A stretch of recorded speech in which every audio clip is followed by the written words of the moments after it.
రోజు రోజుకి గోల్డ్ రేట్లు పెరుగుతున్నాయి. తాకట్లో ఉన్న బంగారానికి వడ్డీలు పెరుగుతున్నాయని టెన్షన్ పడుతున్నారా? కొమ్మూరి గోల్డ్ వచ్చాక ఆ టెన్షనే పోయింది. కొమ్మూరి గోల్డ్. నమస్తే, దిస్ ఇస్ సౌర్య. ముఖ్యమంత్రి విజయ్ ప్రభుత్వం కూలిపోతుందా? ఈ ప్రశ్న వినిపిస్తోంది. సో ఎందుకు కూలిపోతుంది? అసలు ప్రభుత్వం పెట్టిన తర్వాత, అది ఫామ్ అయిన తర్వాత దాని పని అది చేస్తా పోతుంది. మరి ఎందుకు కూలిపోతుంది అనే వార్త వస్తుంది. మళ్ళీ ఇంకా తమిళనాడులోనే ఎలాంటి రాజకీయాల రచ్చ జరుగుతోంది. ఇదైతే ఒకసారి మనం మాట్లాడదాం. అంత పాటు సీనియర్ జర్నలిస్ట్ దాము బాలాజీ గారు. సార్ నమస్తే. సార్ నమస్తే సార్. అంటే పుట్టినప్పటి నుంచి కూడా ఉంటుంది, ఈడెందుకు పనికిరాడు అని అంటుంటారు చూడండి ఇంట్లో.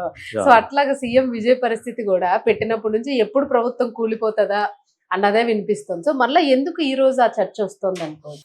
దానికి ప్రధాన కారణం ఆయనకి అవసరమైన 118 మెజార్టీ రాకపోవడం. దాంతో గవర్నర్ అతన్ని దాదాపు 2 సార్లు వెనక్కి తిప్పించాడు. 3వసారి కూడా చాలా డ్రామా నడిచిన తర్వాత ఓకే అయింది. సో దానివల్ల ఏంటంటే దేశవ్యాప్తంగా విజయ్ ప్రభుత్వాన్ని అసలు ఏర్పాటు చేస్తాడా అనే అనుమానాలు వచ్చాయి. మరోవైపు డిఎంకే ఏఐడిఎంకే 2 కలిసి గవర్నమెంట్ ఫామ్ చేస్తారని కూడా వార్తలు వచ్చాయి. ఆ రకంగా ప్రయత్నాలు కూడా జరిగాయి. సో అందువల్ల ఓపెనింగే అంటే అతను మొదలు పెట్టడమే గందరగోళంతో స్టార్ట్ అయింది. మొత్తానికి డిఎంకేనే ఇది మన గవర్నమెంట్ ఫామ్ చేయడం కరెక్ట్ కాదు, అది ప్రాబ్లమేటిక్ అవుతుందని చెప్పి డిఎంకే ఏమనుకున్నారు, స్టాలిన్ ఏమనుకున్నాడంటే మనం కానీ విజయ్ ప్రభుత్వాన్ని ఏర్పాటు చేయడానికి సహాయం చేయకపోతే విజయ్ ప్రభుత్వం కూలిపోతుంది, రాష్ట్రపతి పాలన వస్తుంది, మళ్ళీ ఎన్నికలకు వెళ్ళాలి, ఎన్నికలకు వెళ్తే విజయ్కి సింపతి పెరిగి ఇంకా బ్రహ్మాండమైన మెజార్టీ వస్తుంది, దీనివల్ల డిఎంకేకి లాస్ వస్తుంది, కాబట్టి విజయ్ ప్రభుత్వానికి మనమే నిలబెట్టాలి అని స్టాలిన్ ఏమనుకున్నాడంటే డిఎంకేతో ఉన్న మిత్రపక్షాలు సిపిఐ, సిపిఎం, విసికే విడుదలై చిరుతైగల్ కక్షి, ఐయుఎంఎల్ ఇండియన్ యూనియన్ ముస్లిం లీగ్, ఈ 4 పార్టీలు కలిపి 8 సీట్లు ఉన్నాయి. అంటే ఒక్కొక్క పార్టీకి 2 వేసుకుంటే 8 సీట్లు ఉన్నాయి. సో మీరు 8 మంది వెళ్తే విజయ్కి సరిపోతుంది అన్న పద్ధతిలో వీళ్ళు వెళ్ళారు. ఎందుకంటే కాంగ్రెస్ ఆల్రెడీ 5 ఉన్నాయి. సో ఆయనకి సరిపోయే 118 మెజార్టీ వస్తుంది. మొత్తం 120 మెజార్టీ వచ్చింది. గవర్నర్ దగ్గరికి వెళ్ళి మొత్తం చూపించారు, అన్కండిషనల్ సపోర్ట్ ఉందని లెటర్లు ఇచ్చారు. దాంతో గవర్నమెంట్ ఫామ్ అయింది. లక్కీగా దాని ఏమంటారు, అసెంబ్లీలో బల ప్రదర్శన సమయానికి ఏఐడిఎంకే నుంచి ఒక 25 మంది మెంబర్స్ వచ్చారు. ఈ లోపల అమ్మ మక్కల్ మున్నేట్ర కజగం అని ఇంకొక పార్టీ ఉంది, అందులో కామరాజ్ అని ఒకరు గెలిచారు, వాళ్ళు కూడా వచ్చారు. సో ఓవరాల్గా ఏంటంటే ఇప్పుడు విజయ్ బలం చూస్తే మామూలుగా విజయ్ తిరుచి ఈస్ట్లో ఆయన గెలిచారు, రెండు గెలిచారు కాబట్టి పెరంబూర్ అండ్ అక్కడ తిరుచి ఇచ్చి రిజైన్ చేశాడు.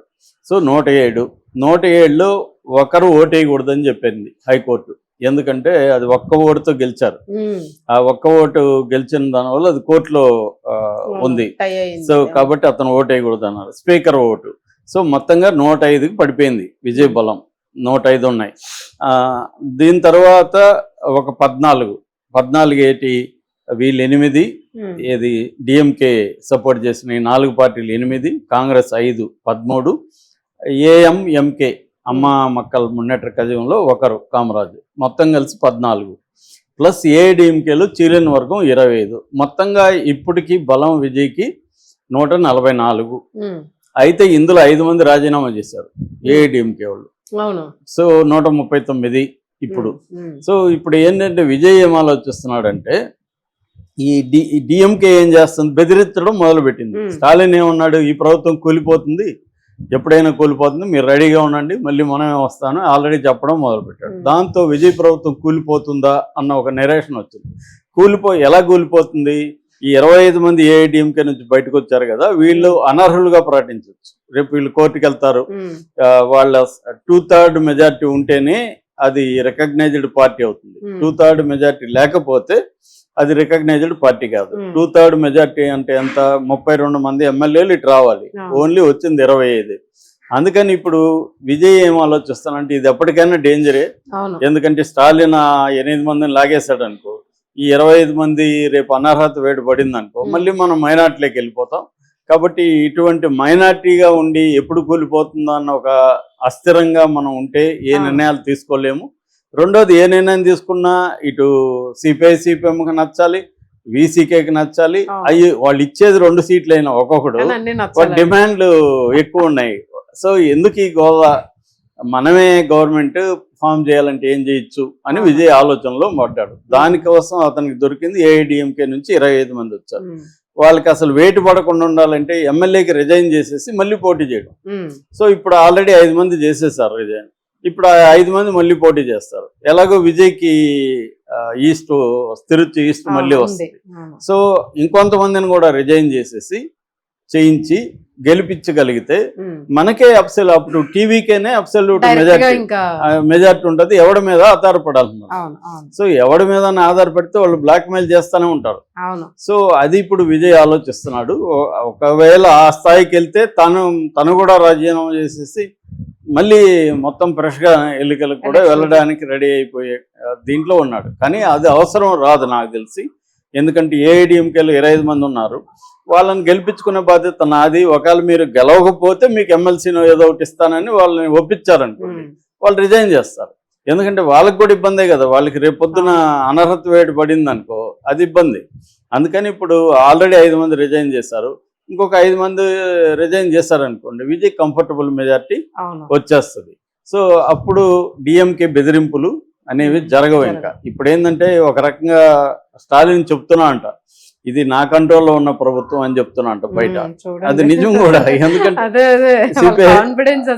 వాళ్ళ కాన్ఫిడెన్స్ కదా. ఆల్రెడీ బ్యూరోక్రసీ వాళ్ళ మొన్నటి వరకు వాళ్ళ కంట్రోల్లో ఉంది.